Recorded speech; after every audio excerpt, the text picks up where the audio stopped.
నమస్తే, welcome to studio 4 news. Kakinada జిల్లా Jaggampeta APL Jaggampeta Telugu Desam party కార్యాలయంలో జగ్గంపేట నియోజకవర్గంలోని 11 గ్రామాలకు చెందిన పోలవరం ప్రాజెక్టులో భూములు కోల్పోయి రైతులకు భూములు ఇస్తామని ముందరకొచ్చిన రైతులతో రాష్ట్ర తెలుగుదేశం పార్టీ ఉపాధ్యక్షులు జ్యోతుల నెహ్రూ సమావేశం ఏర్పాటు చేశారు.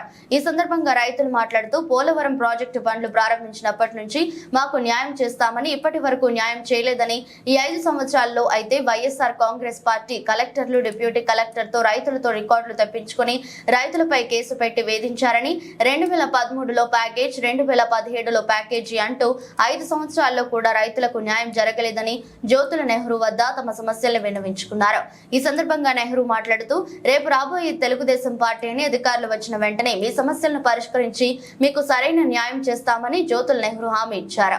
ఈ కార్యక్రమంలో కాకినాడ జిల్లా టీడీపీ అధ్యక్షులు జ్యోతుల నవీన్, ఎస్వీఎస్ అప్పలరాజు, కందుల చిట్టిబాబు, పోలవరం రైతుల బత్తుల వెంకటరమణ, జాజుల శ్రీను, జాజుల ఫణీంద్ర, బలస ప్రకాష్, బలస సునీల్, బలస నాగేశ్వరరావు, తుల్లి రామకోటి ఆనందరావు, పసుమర్తి బుజ్జి, తూతిక సతీష్, తుల్లి కృష్ణ, పిట్ల లక్ష్మి, పిట్ల నూకాలమ్మ, దిండి వెంకటేశ్వరరావు తదితర 60 మంది రైతులు పాల్గొన్నారు.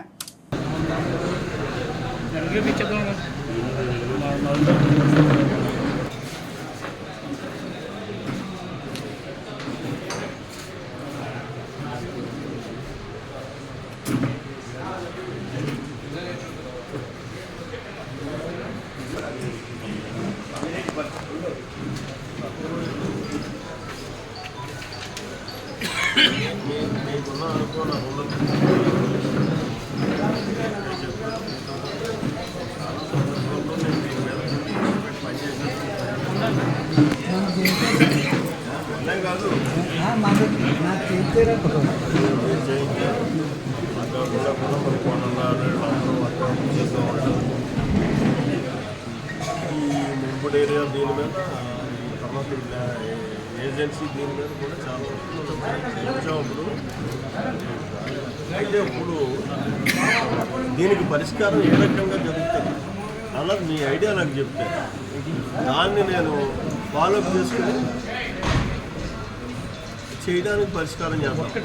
వన్ టైం సెటిల్మెంట్ ఒక్కటే సార్ మా రైతులు అన్నది ఇట్టుడుపాలన్నీ ఇచ్చినటువంటి 18 లక్షల చొప్పుని మా రైతులకు ఇచ్చేస్తే మేము భూమి చేయడానికి సిద్ధంగా ఉన్నాం సార్.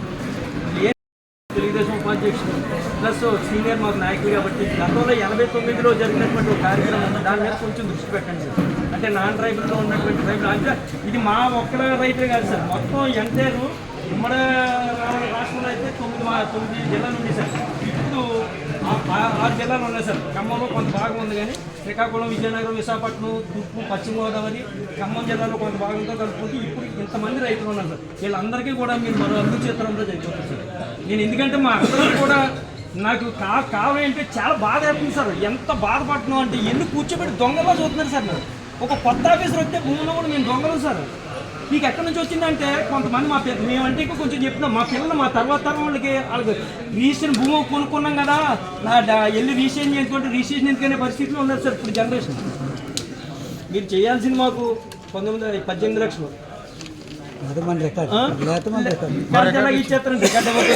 తగ్గిపోయినట్టు సార్. 2 సెంట్లు 5 సెంట్లు అలాగే ఆడంగి సార్. అది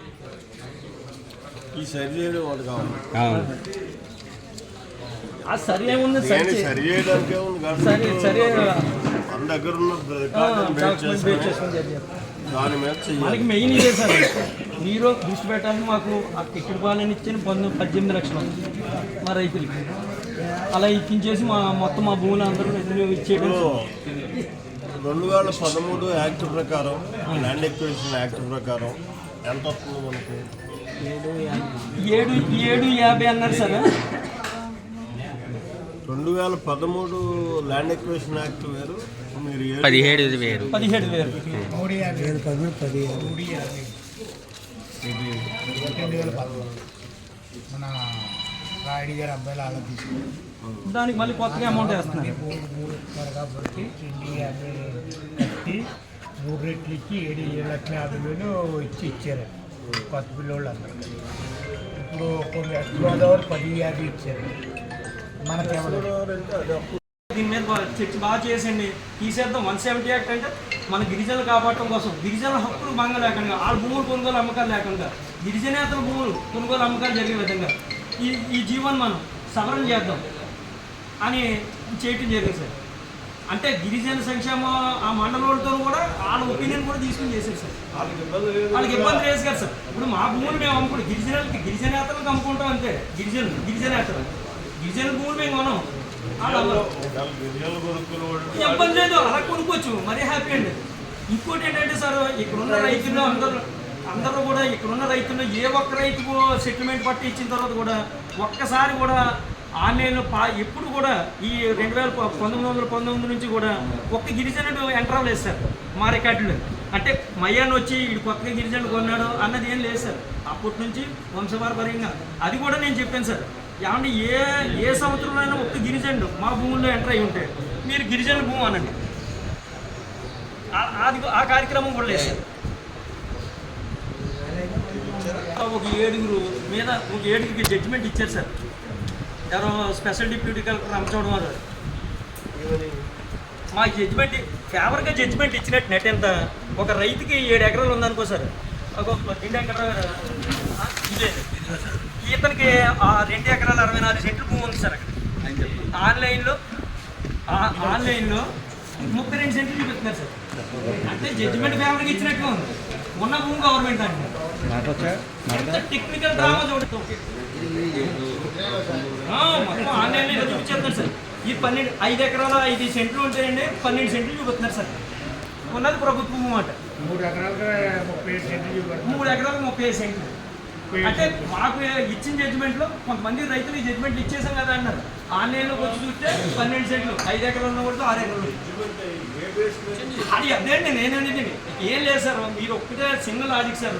ఒక కలెక్టర్ ఒక డిప్యూటీ కలెక్టర్ దగ్గర పిటిషనర్గా వస్తే రైతు ఏమి న్యాయం జరుగుతుంది సార్? ఇంతకన్నా దుర్మార్గం ఏం జరుగుతుంది? కలెక్టర్ పిటిషనర్ ఆ మీద కలెక్టర్ కేసేసాడండి. నేను హైకోర్టులో కూడా అదే పాయింట్ చేసుకున్నాను సార్. ఒక కలెక్టర్ ఒక డిప్యూటీ కలెక్టర్ జడ్జిమెంట్ చెప్పమంటే రైతుకి ఎక్కడ కాదని ఎక్కడ చెప్తాడు? పిటిషనర్గా కలెక్టర్ ఉన్నాడు సార్ మాకు.